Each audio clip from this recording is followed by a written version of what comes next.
So, Thank you, Yana. Thank you for having me. It's an honor to be here. Deepika, you're in Bangalore and you did many things, psychology, but your main interest now or activity is yoga and the sutras. And no, is that Yes, correct? yes. My main interest now is at the intersection of the Yoga Sutras, the coaching that we now practice, and psychology.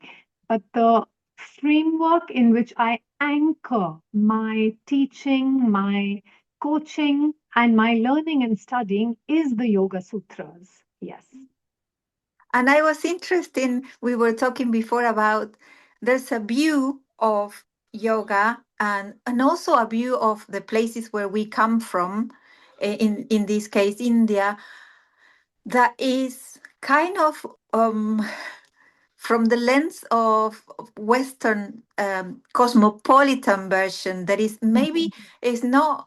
Um, so right, I mean, maybe it's like an idea, a concept of what yoga means, of Mhm. what it means to be authentic, and maybe the offering of yoga and the sutras that comes from a fantasy, maybe a depiction. Mhm. What do you Um, think about that?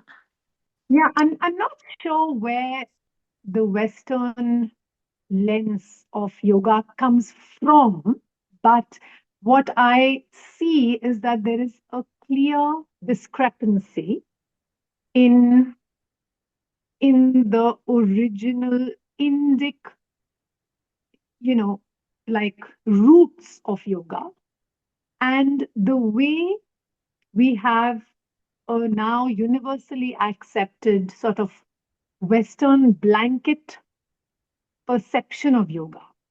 There is clearly a discrepancy in that. And you would have noticed, if you scroll on Instagram, even, or anything, literally, very likely, or if you just Google yoga, right, and only do images, the images you will see are very likely to be perfectly sculpted bodies, more of women than men, wearing very sexy or very contemporary, yoga pants, as they are called, um, with perfectly, made up pictures. And there's a lot of beauty, perhaps, and focus on image, right? That this is what yoga is. And I think that the emphasis has skewed so acutely towards just asana, which is the body posture practice of yoga, that we have, I think, lost sight of the entirety of what yoga really can offer. And it's quite fascinating to me that even in India now, I don't want to really blame whether it's Western or Eastern or anything, but I think that, we live in a very, very crazy, globally connected world. And everything influences everything, and there's real time, and something happens in one end of the world, and 3 seconds later you have social media going nuts about it, right? So it is what it is, and I think it's quite fascinating how it affects us. So for me, what I really value is the entirety and the essence of yoga. And asana is one aspect of it. It is a necessary but far from sufficient aspect. It is necessary. We must do something with the body because the body, as is understood in the Yoga Sutras, is the field within which our our lives play out. Our mind plays out through the field of the body. It's called the avidya kshetra, the field, really. Um, and so it is very, very, very necessary. Um, but of course, I think that there's been such a, lopsided focus on it that we've just lost sight of the entirety of it. Yeah, it's like it's become the action. Yoga has become, oh, this is what it is. I'm standing on my head, or I'm, uh, the flexibility or the posture, and it's become like a priority, the posture more than the essence of it. And what you've learned is so much more. It's expansive. There's a Yes, beauty of everything that you've learned through your teachers. yes, yes, absolutely. So if you, come across Yoga Sutras, you would already be aware that the essence of yoga is Ashtanga, which means the eight limbs of yoga, and asana is one limb. And they're called, it's very fascinating why it's called limbs. The biological or the physiological development of a fetus while each of us was still in our mother's wombs, you know, Mhm, in a natural birthing with a regular healthy baby, the limbs develop at the same pace, right? The heart, the brain, etc., the stomach, all of those things may have a certain linearity, right? mhm, But the limbs develop together. You don't have the right arm growing out first, then the left arm, then the right leg, then the left leg. It's not like that. The natural growth of a healthy fetus is for right and left arms and right and left legs to grow simultaneously and in proportion, right? Um, mhm, Similarly, in yoga, the eight limbs can be developed simultaneously and, in fact, must be developed simultaneously. So now we have eight limbs, of which we are, you know, disproportionately focused on one. And mhm. so we have lost touch for the most part. Of course, for everything I say, there are always going to be many practitioners who are very focused on the essence as well. But I'm talking about the popular depiction of it. Yeah. Um, and so if you look at the other limbs, right, you have yamas, niyamas. Both these have to do with ways of living, the practices with how we engage, the boundaries of how I engage with myself in the world and within myself when I'm by myself alone, right? So these are things that are how we are engaging and relating with the world and by myself. So that's yamas and niyamas. Then there is asana. Then there is pranayam, which is popularly called breath work.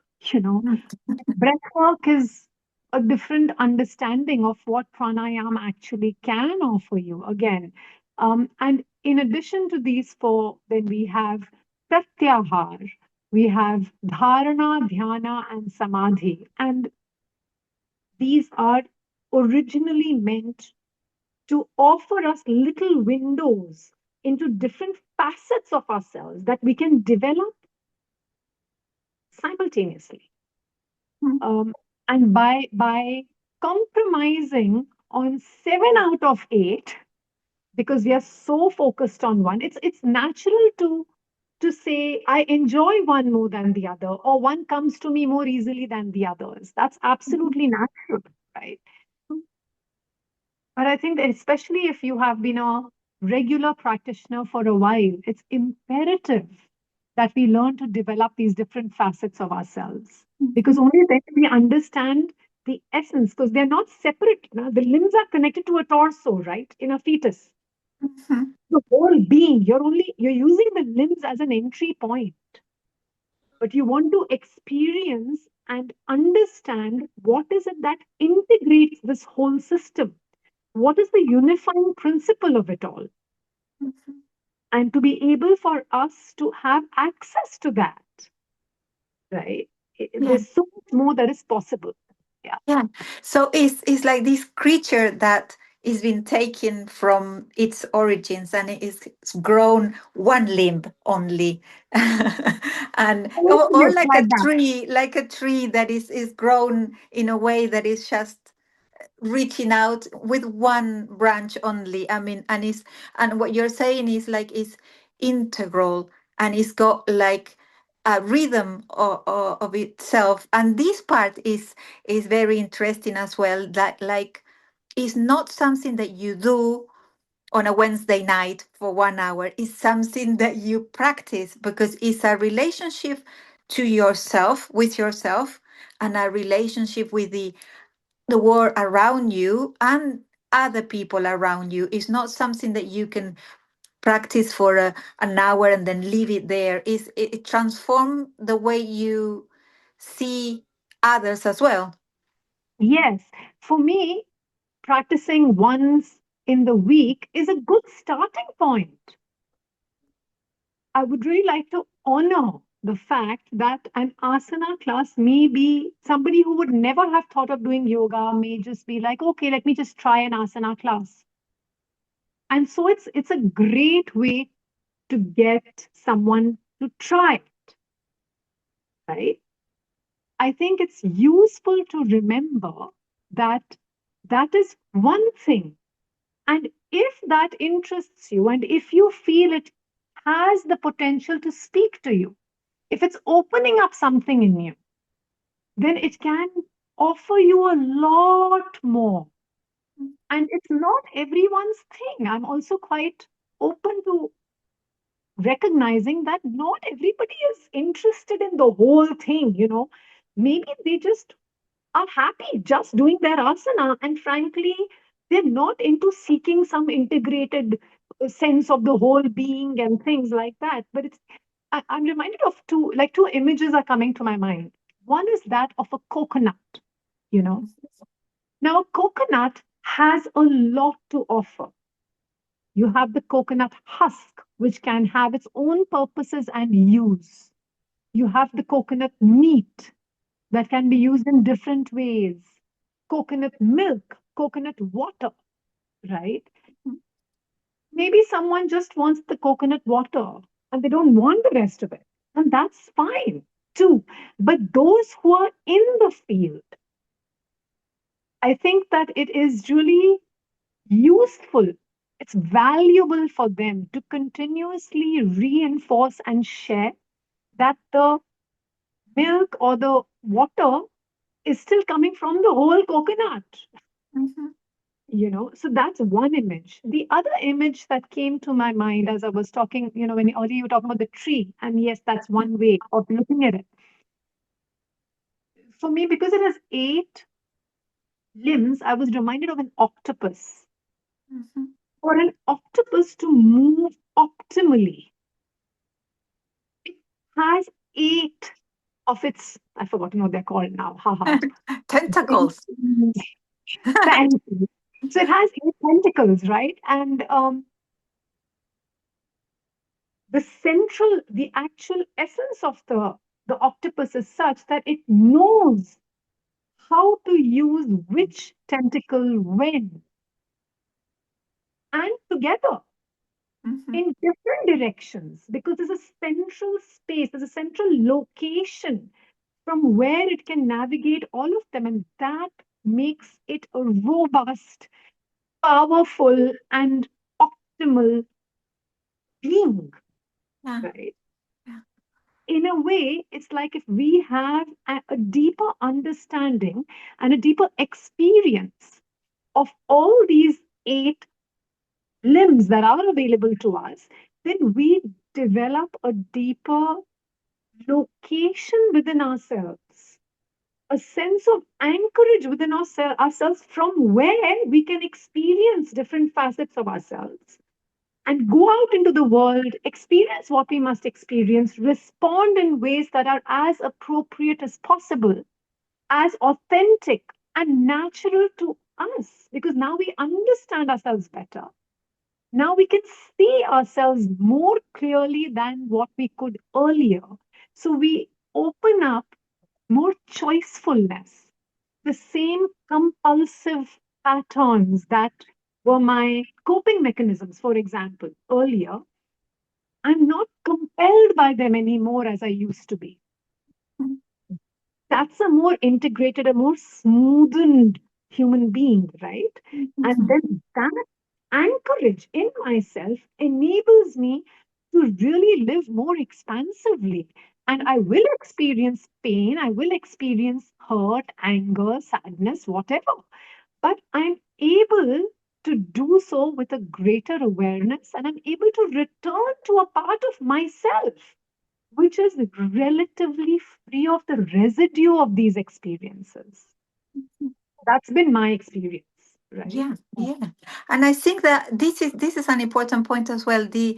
Uh, the way that you can have all of these eight offerings within the wisdom of yoga, but you don't need to be telling people, okay, this is the way we do it, this is the way, you can't do this without that. So it's not rigid. It's the kind of Mm, wisdom that you take with yourself, and it allows you to connect. That's what we mm, connected when we were in Oxford. We were mm. talking, and I can notice this, and did you notice that, and did you, and we were started talking about Sarmago and the trees, and and the pictures, and what was in the room. And it is a way that you connect with others from this knowledge, from this wisdom, without having to preach it, without having to tell people this is the way, or this is what you need to do. It's allowing them to be themselves as well, and to adapt what they can get, adapt for themselves, and have their own experience of it. Absolutely. In fact, for me, one of the most amazing things about having studied and as I continue to, apply the principles of the Yoga Sutras is that all of us are at one level universal. Right. We are all born, we are all alive, and we're all going to die. That's a universal human condition. For example, I'm giving you one example. There are many, right? We are all going to experience pain. We are all going to experience joy. This is universal. Simultaneously, there is also the unique, the way Laura will experience pain or sadness or anger will be unique to Laura, even if we have similar circumstances compared to the way Deepika will experience them. The way Laura will experience and embody joy will be unique to Laura compared to me or just to anybody, right? So, this coexistence of the universal with the unique means that through the process of yoga, can you hear me still? Yes, yes, yeah, Through the process of learning and studying yoga, what is possible is that we can open windows for the person, but actually, we don't really do anything other than that. yeah. Because once a window is open, the window is not to look outside, the window is for the person to look inside. Hmm. And I cannot know what is best for you. I can hold up a mirror, Hmm. and what I can hold up and how clean and clear it is, and what you see in it is the process of a yogic exchange. So, what's important is what's valuable is that I clean my own mirror, my own mirror. And every day, that's the practice. Yeah. And cleaning up my inner, the mirror of my mind, Hmm. starting with the body, moving to the breath, and eventually to the mind. And I'm cleaning this every day, so that when I speak to you or I go to the world, whatever it is, I'm able to hold up the mirror for them. Hmm. And then what they see depends upon the clarity of their lens. Hmm. So that can't be on me. Yeah. They may find something very valuable, or they may say, ah, what a waste of time. That's fine, right? Yeah. But I cleaning the mirror of my mind Mhm. through the 8 limbs that are available to me. To Yeah. me, that is the most useful question that has led me to learn about myself. And Mhm. there are many quotes about yoga, but I really feel it truly is one of those gifts that keeps giving. Because the more I give to yoga, the more it gives me. Mhm. And the more I'm able to give to others. So it's quite wondrous. Yes, it is. And it's been And a for journey any as well. you. Sorry?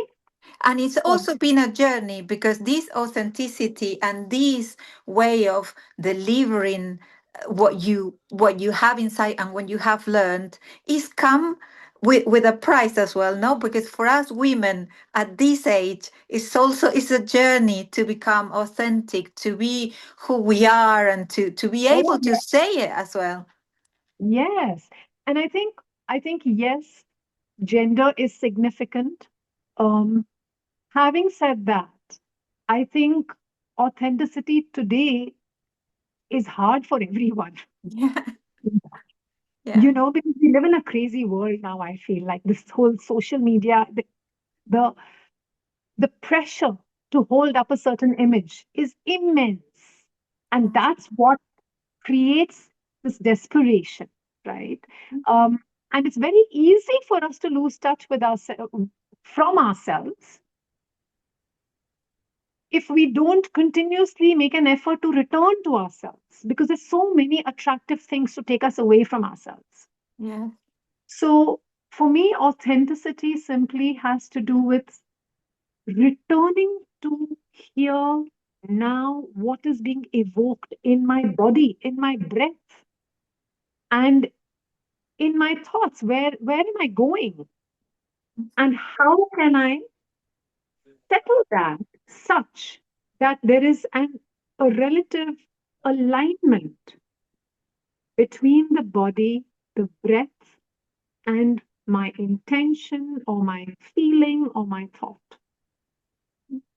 And there is no, for me, this idea of perfection. You know, yoga has taught me to drop this idea because I don't find it a valuable thing to pursue.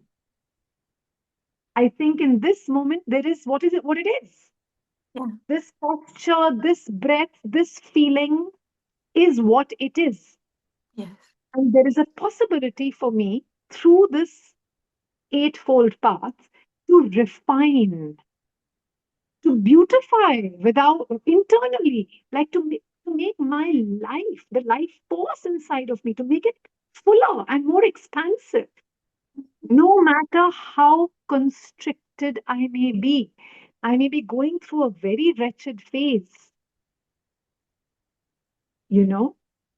But, and to me, I want to sort of really bring attention to this.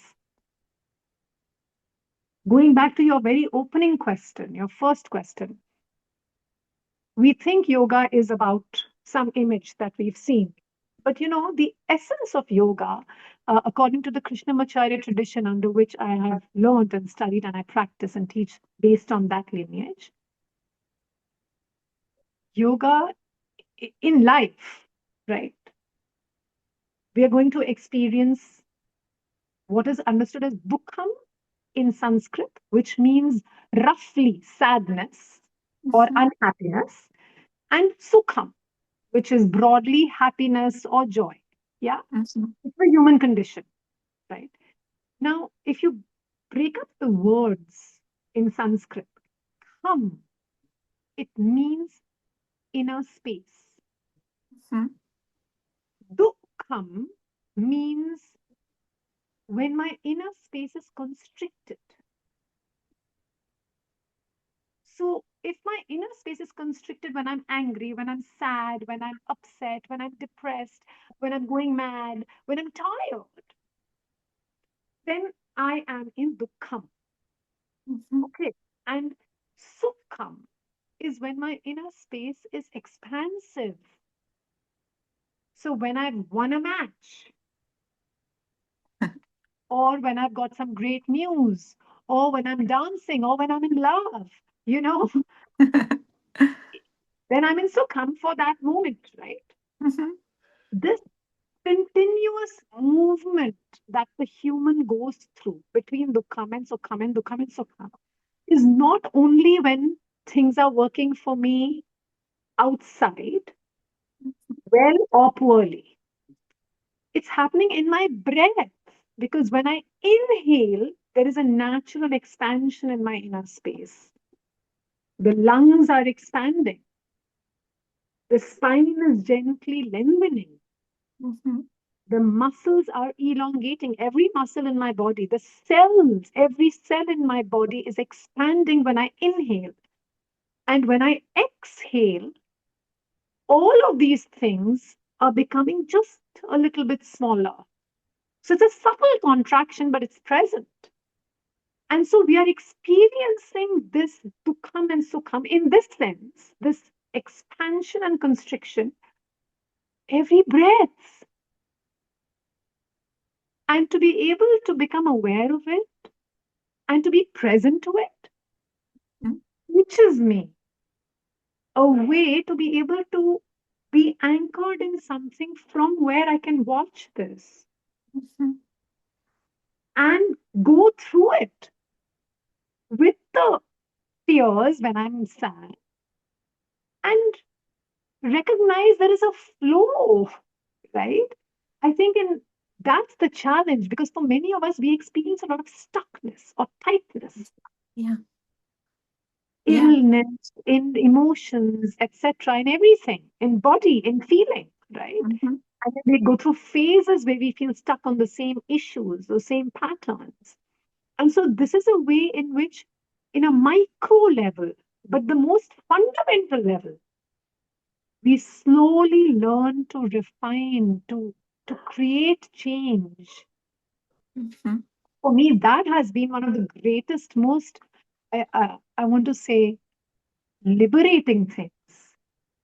There's a sense of freedom I've developed today.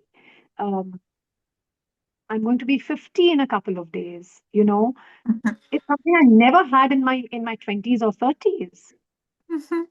And it feels fantastic simply to know and to be in touch with the inner flow of prana that is my own.